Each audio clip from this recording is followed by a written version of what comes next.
Olá, tudo bem? Você que tem filhos em idade escolar, tem que ficar muito atenta com as mudanças de comportamento, de fase e com os interesses das crianças. O mundo mudou e tudo está acontecendo muito rápido. Por isso hoje a gente vai se reunir com algumas mães para falar sobre um dos assuntos preferidos: filhos.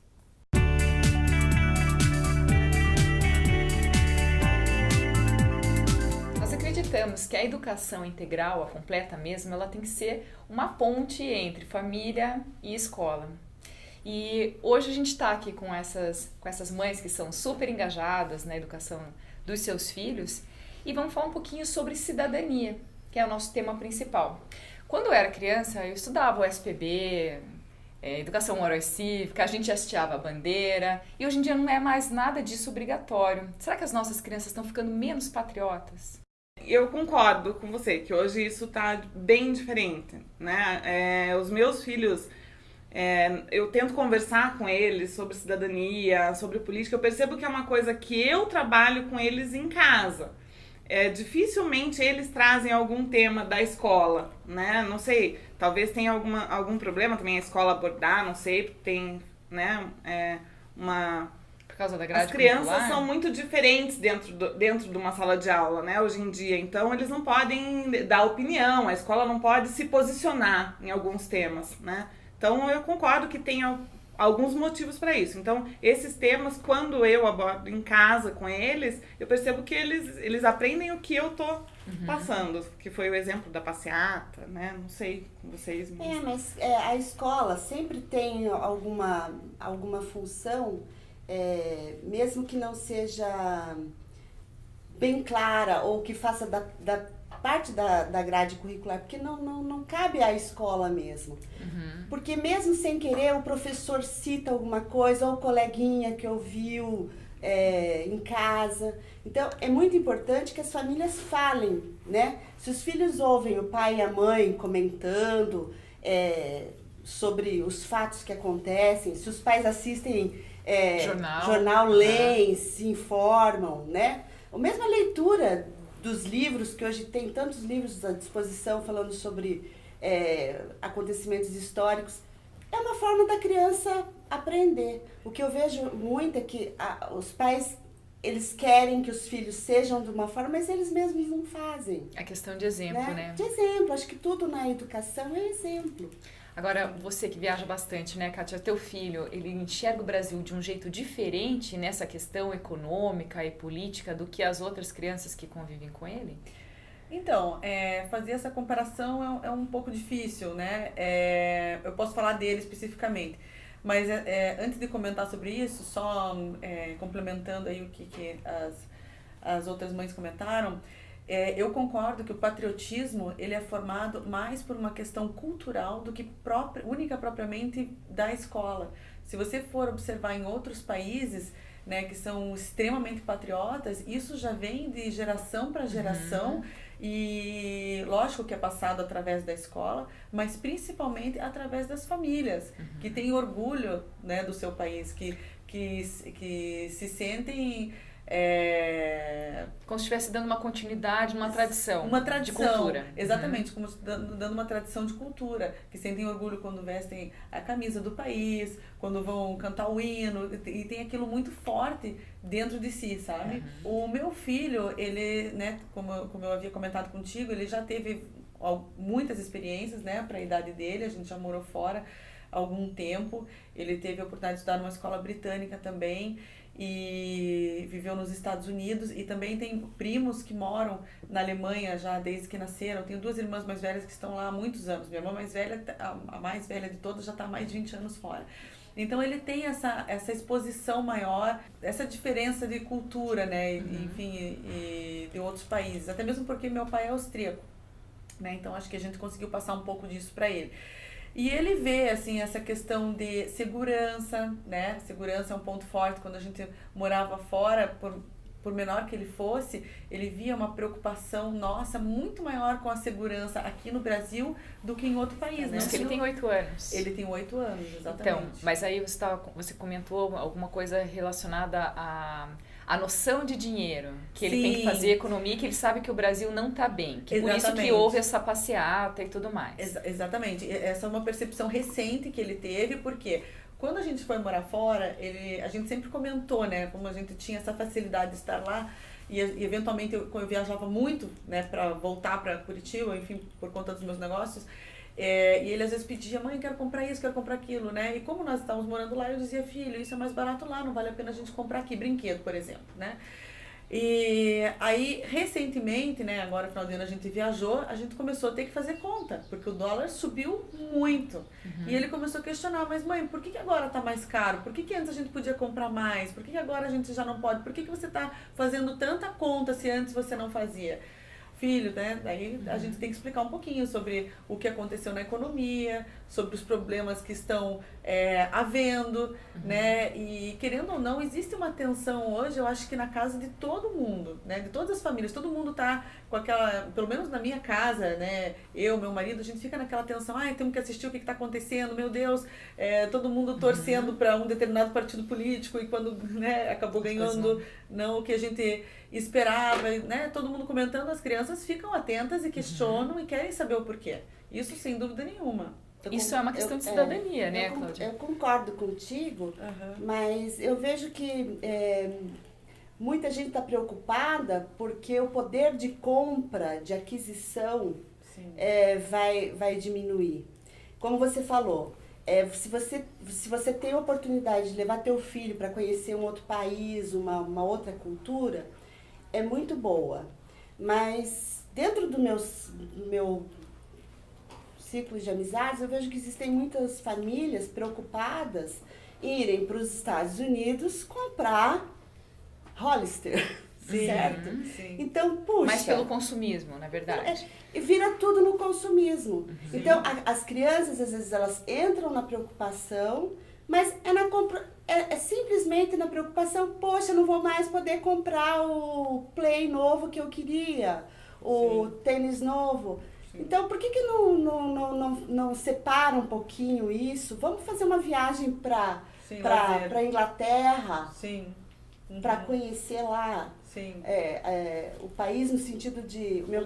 Meu marido me cobra muito isso. Cláudia, a gente vai consumir menos para poder viajar, conhecer lugares, não é comprar coisas diferentes em lugares diferentes. Porque eu adoro. Eu sou uma consumista, né? Mas tem que mudar essa questão do consumismo. Então, eu acho assim que a gente, né, nossos filhos estudam numa escola bacana, com assim, é legal que hoje as crianças vivem mais, não só num grupo fechado. Meu filho pratica atividade física, onde existe mais miscigenação ainda. Mas as crianças elas estão ficando mais globalizadas, né? Como, de repente, os teus que fazem mais esporte, os da Suzana tem outras atividades. O meu também faz bastante esporte. O teu também, e até com essa visão de mundo que está integrando outras culturas e outros valores. Mas o mais importante é a escola está incutindo algumas noções, mas vocês, como mães atentas, estão percebendo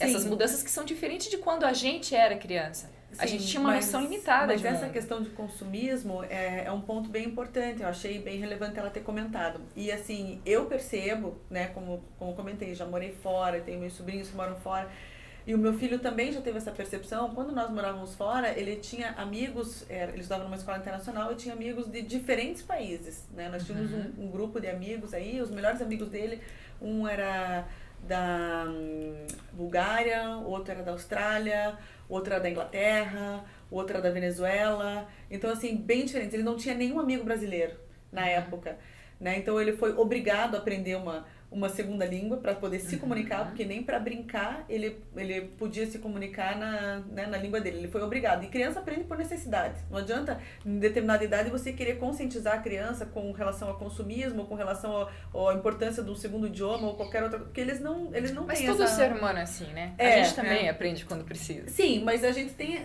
querendo ou não, aquela maturidade. Puxa, isso é importante. Agora eu tenho o quê? A criança não, é por necessidade. E eu acho muito interessante, porque, né, fora você vê crianças de 5, 6 anos, vindas de outros países, que falam 2, 3 idiomas fluente. E eu digo até para os meus sobrinhos, que aprenderam, assim, muito novinhos 2, 3 idiomas. Aqui no Brasil, ainda estamos um pouquinho atrasados com relação a isso, sabe? Porque, assim, é super valorizado o fato de você falar um segundo idioma. Enquanto que em outros países isso é o mínimo obrigatório. Eu digo assim, inglês já não é nem questão de... Exatamente. É uma obrigação. É uma obrigação. Já tem que saber, né? E essa questão do consumismo que a gente veio falando é uma coisa que eu observei, porque nós, aqui no Brasil, nós temos essa questão do consumismo muito forte, sabe? Eu acho que assim, as famílias têm essa questão de, como ela falou assim, eu preciso usar determinada marca para ser aceito em determinado grupo social, ou preciso ter o carro, ou preciso ter... É símbolo de status, símbolo de uma série de coisas. Mas quando você está fora do país, as pessoas, por maior poder aquisitivo que elas têm, eles dão uma importância totalmente diferente. Claro que os Estados Unidos é um país onde o acesso a qualquer tipo de produto ou serviço é muito fácil, mas a mentalidade deles é um pouco diferente com relação a isso, sabe? Eles consideram muitas coisas que nós consideramos importantes como supérfluo. Né? Porque existem outros valores que estão um pouco mais intrínsecos, Começando, por exemplo, um exemplo, né? Não é pra gente, a gente tá aqui colocando o que é certo e o que é errado, estamos fazendo colocações. Por exemplo, festa de aniversário. Né? Eu digo isso porque eu já fiz várias festinhas pro meu filho. Quanto você gasta numa festa de aniversário no Brasil? Fora do país, você vai num local de festa 3 horas, gasta muito menos e as crianças saem extremamente felizes, porque a festa, em primeiro lugar, é pra criança, não é pra adulto. Nem os pais são convidados. Não é pra álbum de fotografia, né? É pra diversão, né? É pra diversão. Então, as crianças estão tendo mais consciência disso, por exemplo? Eu acho que sim. Como nós moramos fora, o meu filho também pode perceber. Por exemplo, muitas festas de aniversário que nós fomos convidados foi a mãe convidar os amiguinhos para ir passar um dia num parque, fazendo um piquenique. Né? Então, essa interação maior entre pais e filhos, como ela comentou até, de atividades de esporte ou culturais, ou também tinha, sabe o que eram alguns aniversários que nós fomos? O dia no museu. Tem o Children's Museum em Houston, onde nós moramos, e muito bacana, e nós fomos em algumas festas de aniversário dentro do museu, que é algo que nós não temos aqui ainda. Né? Pelo menos eu nunca fui convidada numa festa no museu aqui em Curitiba. Desde algo bem interessante. Desde que alguém não tenha essa brilhante ideia e comece a comercializar e vire Mas aí também é uma questão cultural, de vocês consumirem cultura, né? Essa parte do consumismo ainda só, né? Então, falando dos meus, né? O Gabriel e o Rafael. Essa parte, tudo isso que está acontecendo com o país, só mexe com eles nessa hora. É isso que me incomoda. Entendeu? Tipo, porque eles só percebem esse lado econômico até onde isso tá afetando eles diretamente, tipo, no hoje. Tipo, hoje eu não posso comprar o tênis X. Mas assim, é muito difícil eu conseguir explicar pra eles e conseguir. Eu leio, eu assisto os jornais, eu tô antenada, tô atualizada, tô revoltada. E assim, é muito difícil eu conseguir colocar pra eles o quanto isso é pro futuro deles. Essa passeata mesmo, assim, eu fiz questão de levar, um pouco forcei, né? E assim, quando eles foram lá, eles viram e daí, assim... Se contagiaram, perceberam a importância. Depois da passeata, eles começaram a prestar atenção, pegar uma revista, ver o que tá acontecendo, eles começaram... Despertou o interesse, mas assim... Porque aí eles perceberam que não era uma coisa só de casa. E não é uma coisa do hoje. Hoje, tudo bem, tá um pouco mais difícil, mas ainda é administrar. E o futuro, entendeu? Tipo, é isso que eu tento colocar pra eles. Se hoje já tá assim, como é que vai ser o futuro de vocês? Como que vai ser? Vocês precisam começar a se preocupar hoje, a saber escolher quem vai representar vocês no futuro. Vocês precisam começar hoje a enxergar o quanto um simples erro na hora de votar muda a vida das pessoas. Enfim, todo esse contexto. E eu percebo que o único momento onde eles se dão conta é no consumismo do hoje. Na hora que toda essa situação global interfere no poder de compra. Isso, né? Legal. No próximo bloco a gente vai contar um pouquinho mais, ou mais alguns detalhes sobre essa percepção, essa consciência que a criança está tendo que desenvolver, adquirir até mais cedo do que a gente teve, com a ajuda dos pais. Com mães atentas, com os pais mais presentes na vida dos filhos. Fica aí que a gente já volta.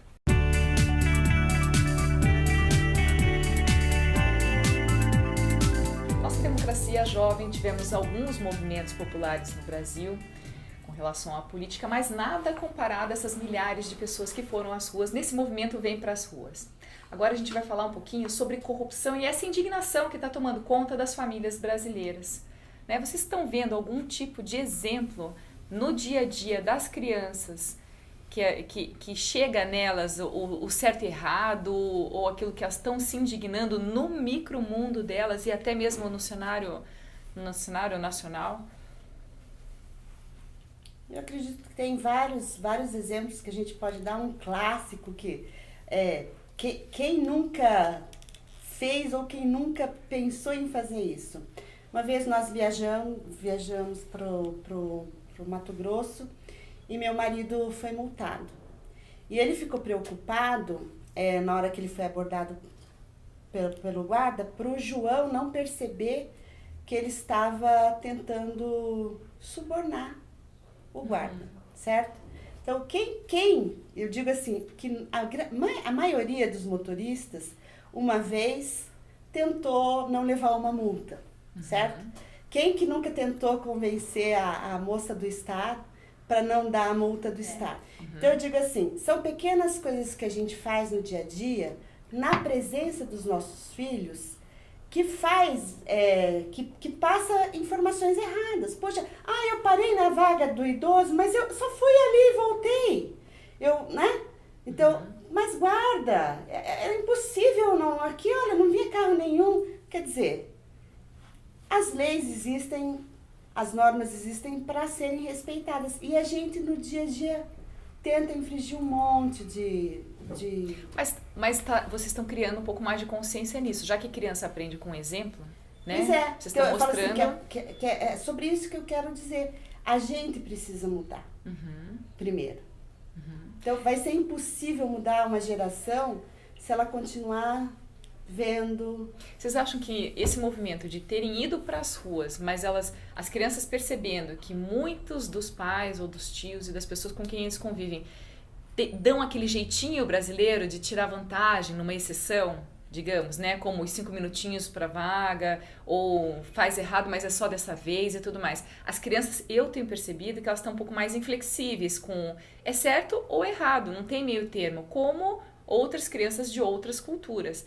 Talvez esse primeiro movimento de ir para as ruas, de participarem de uma situação de corrupção, de indignação, despertem nelas essa consciência que por que eu vou fazer o errado uma vez se eu posso fazer certo sempre? Eu acho que ir para as ruas desperta, mas eu concordo que essa consciência vem de dentro de casa e através dos nossos exemplos. Não adianta na hora de uma crise enorme, econômica, numa manifestação geral do Brasil, todo mundo se manifestar e ir pra rua, se no dia a dia você coloca exemplos de corrupções dentro da tua própria casa. Eu tenho um exemplo positivo até para citar, que aconteceu comigo e com meu filho alguns anos atrás. Eu fui buscá-lo na escola, ele tinha, eu acho que 6 aninhos, né? E de 5 para 6 aninhos ele tinha. E aí eu fui pegar ele na catraca da escola e ele falou, ai mãe, eu tô com fome, eu quero comprar uma pizza. Eu falei, tá bom filho, então eu vou te dar o dinheiro, você vai lá na cantina, compra e volta. Só que eu não lembro exatamente quanto que eu tinha dado, mas se fosse pra voltar troco, voltaria tipo 1 ou 2 reais, algo assim. E ele voltou com a pizza e voltou com uma nota de 10, né? E eu falei, mas da onde essa nota de 10? Né? E eu tava assim, super cansada, tava com pressa pra ir pra outro compromisso, com horário assim, mas eu falei, não, eu não posso, eu tenho que questionar, porque uma nota de 10 não brota, né? Eu falei, da onde essa nota de 10? Aí ele, não, foi o troco. Eu falei, não pode, o que eu dei pra você não poderia ter sobrado 10, né? Porque, digamos, eu dei 5 na época, não lembro, né? Mas não tinha como voltar 10. Eu falei, não pode, filho. Daí eu falei, a não ser que a moça tenha dado o troco errado. Eu falei, vamos lá conversar com ela? Daí, no meio do caminho, ele falou, mãe, na verdade, o Ricardão do ônibus que me deu. Ele voltava com o ônibus de transporte escolar. Eu falei, ele te deu? Onde que tá esse menino? Quero perguntar pra ele. Ele, mas eu achei no chão. Daí eu falei, filho, calma, alguma coisa não tá certa aí. Eu quero saber da onde são esses 10 reais. Vamos lá na cantina que eu vou falar com a tia da cantina. Eu cheguei na cantina, Falei, meu filho veio aqui comprar uma pizza, veio. Eu falei, quanto que a senhora deu do troco dela? Não teve troco. Eu falei, não teve troco? E da onde esses R$10? Aí ele olhou pra mim, ai mãe, tinha uma gaveta cheia de dinheiro no vidro da cantina, assim, muito fácil. Ele assim, mãe, eu peguei ali. Eu falei, filho, você não pode fazer isso de jeito nenhum. Esse dinheiro, eu falei, eu não gostei que você me contou uma outra história, sabe? A gente tem que ser verdadeiro. Envolvendo outras pessoas, outras pessoas. Eu falei, você tem que ser verdadeiro nas suas colocações. Eu falei, esse dinheiro que tá aqui não é da tia, não é da cantina, esse dinheiro é pra pagar todos os funcionários dessa cantina. Se faltar o dinheiro no caixa dessa tia aqui, vão descontar do salário dela. E ela também tem filhos da sua idade, menores ou maiores, enfim, que ela também tem que comprar comida ou sustento para a família dela. Sabe? Então você peça desculpas pra tia, devolva esse dinheiro. Isso não é correto, eu não gostei, que isso nunca mais se repita. Quer dizer, são situações que podem acontecer com qualquer criança. As crianças não têm noção. Viu ali, também não é o local apropriado. Você aproveita a oportunidade. Foi lá sem maldade, né? Mas, veja, eu tava assim num dia super atribulada, com pressa. Pra mim, a primeira coisa que você pensa, vamos embora, depois eu vejo. Mas não, você tem que resolver a situação na hora. Tem que ser pontual. Com criança, tem que ser pontual. Isso é uma coisa que eu aprendi como mãe. Tem que ser pontual. E não adianta nada eu cobrar dele no dia de uma crise maior. Vá pra rua, vá pra uma manifestação. Se no nosso dia a dia as coisas não são feitas faz vista grossa da forma correta. Situações, né? No caso dos teus, eles perceberam a importância de uma manifestação ou de um combate à corrupção indo pra rua. Sim, mas eles também são crianças maiores, né? Tem, maiores. Uma maturidade mas um pouco maior. Mas continuam aprendendo com exemplo, né? Não, sem dúvida. Sem dúvida. E eles vão ser os primeiros, inclusive hoje as crianças, elas estão muito mais...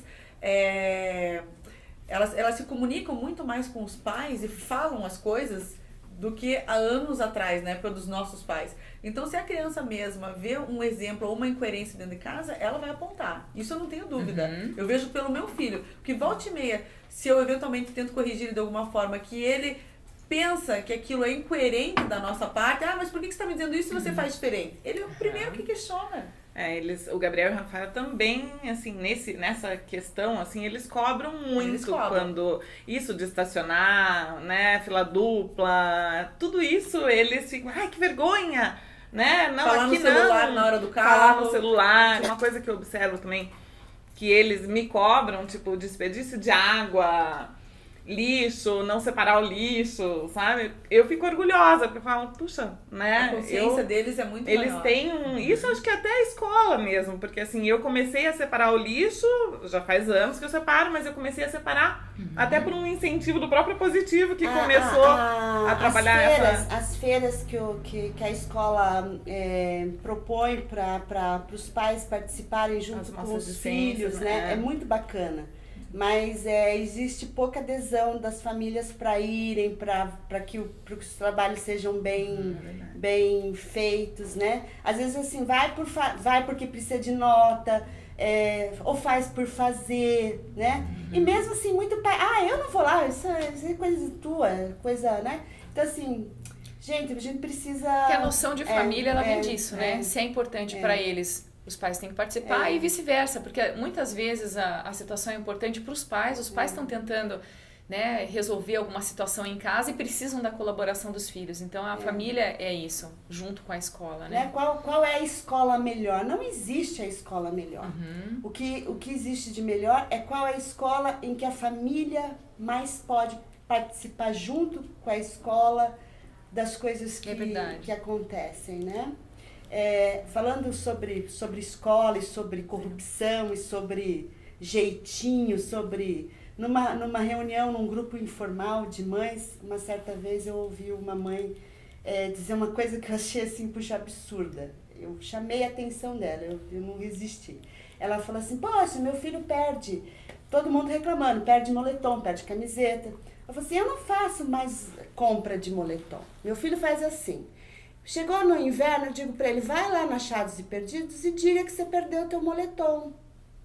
Ele vai lá, ele pega um moletom, diz que é dele e ele usa. Eu falei, como é que é? A mentir. Falei, como é que é? Né? Aí é culpa do rapaz que cuida do Achados e Perdidos, que dá o moletom? Não é. É culpa da escola, né? Claro que não. É culpa da mãe que tá achando bonito ser Natural, feio, né? E é assim que começa, né? E assim que começa. É assim que começa. Né? Pra gente parar de achar que barganhando, né? Olha, eu te dou o suco, mas você me dá o pão de queijo, tá Na bom? verdade, essa cultura no Brasil é muito vantagem. forte, né? Muito arraigada, É difícil mesmo. É uma batalha diária você tentar trabalhar esse assunto, porque em todos os lugares, o tempo inteiro, tem exemplos de vantagem, né? É muito em complicado. casa, tem nos Facebooks da vida, etc e tal, né? Mas assim, é muito gostoso poder conversar sobre isso e mostrar para quem está assistindo que a corrupção, de uma forma geral, ela pode ser evitada em casa. Ela pode ser estimulada ou evitada em casa. E tudo depende da atenção que os pais estão dando. E como em tudo na vida, com uma boa conversa a gente resolve, eu quero agradecer a participação de vocês aqui. Foi muito proveitosa essa conversa. A gente espera poder encontrar vocês em outros momentos também. E a gente entende que todas essas situações e lições que vocês têm no dia a dia com as crianças, vocês também estão tendo lições para a vida de vocês como seres humanos melhores, como as protetoras e cuidadoras das suas crianças, né? Então, muito obrigada por terem vindo. O Papo de Mãe está terminando aqui. Se você tiver alguma sugestão de assunto para assistir num próximo programa, envie um e-mail para papodemãe@papodemãe.com.br e a gente vai olhar, nossa produção vai olhar e analisar todas essas sugestões, e-mails e mensagens e quem sabe a gente vai estar discutindo o teu assunto aqui numa próxima oportunidade. Muito obrigada e até a próxima!